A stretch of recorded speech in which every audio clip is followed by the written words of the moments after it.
بسم اللہ الرحمن الرحیم۔ السلام علیکم۔ روزانہ واقعات سننے کے لیے اس چینل کو سبسکرائب کریں۔ ایک بادشاہ کے دربار میں ایک اجنبی نوکری کی طلب کے لیے حاضر ہوا۔ قابلیت پوچھی گئی تو اس نے کہا سیاسی ہوں۔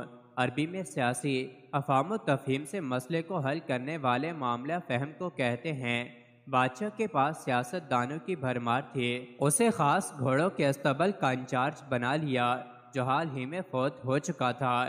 چند دن بعد بادشاہ نے اس سے اپنے سب سے مہنگے اور عزیز گھوڑے کے متعلق دریافت کیا تو اس نے کہا نسلی نہیں ہے۔ بادشاہ کو تعجب ہوا۔ اس نے جنگل سے سائس کو بلا کر دریافت کیا۔ اس نے بتایا گھوڑا نسلی ہے لیکن اس کی پیدائش پر اس کی ماں مر گئی تھی۔ یہ ایک گائے کا دودھ پی کر اس کے ساتھ پلا ہے۔ سیاسی کو بلایا گیا، تم کو کیسے پتا چلا؟ اصیل نہیں ہے۔ اس نے کہا جب یہ گھاس کھاتا ہے تو گائے کی طرح سر نیچے کر کے کھاتا ہے جبکہ نسلی گھوڑا گھاس منہ میں لے کر سر اٹھا لیتا ہے۔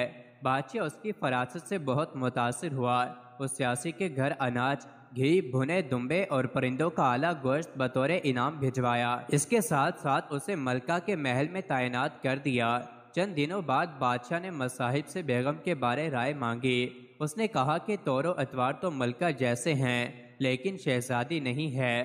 بادشاہ کے پیروں تلے سے زمین نکل گئی، حواس بحال ہو گئے۔ ساس کو بلاوا بھیجا اور معاملہ اس کے گوش گزار کیا۔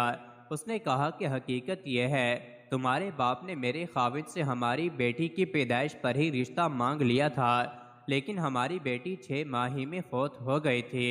چنانچہ ہم نے تمہاری بادشاہت سے قریبی تعلقات قائم کرنے کے لیے کسی کی بچی کو اپنی بیٹی بنا لیا۔ بادشاہ نے مصاحب سے دریافت کیا تم کو کیسے ہوا؟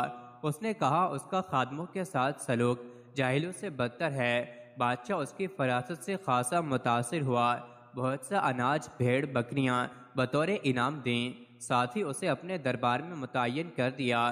کچھ وقت ہوا، اس نے کہا اس کا خادموں کے ساتھ سلوک جاہلوں سے بدتر ہے۔ بادشاہ اس کی فراست سے خاصا متاثر ہوا۔ بہت سا اناج، بھیڑ بکریاں بطور انعام دیں، ساتھ ہی اسے اپنے دربار میں متعین کر دیا۔ کچھ وقت گزرا، مصاحب کو بلایا، اپنے بارے دریافت کیا۔ مصاحب نے کہا جان کی امان پاؤں تو عرض کروں۔ بادشاہ نے وعدہ کیا۔ اس نے کہا نہ تو تم بادشاہ زادے ہو نہ تمہارا چلن بادشاہوں والا ہے۔ بادشاہ کو تاؤ آیا مگر جان کی امان دے چکا تھا۔ سیدھا والدہ کے محل پہنچا۔ والدہ نے کہا یہ سچ ہے تم ایک چرواہے کے بیٹے ہو، ہماری اولاد نہیں تھی تو تمہیں لے کر پالا۔ بادشاہ نے مصاحب کو بلایا، پوچھا بتا تجھے کیسے علم ہوا؟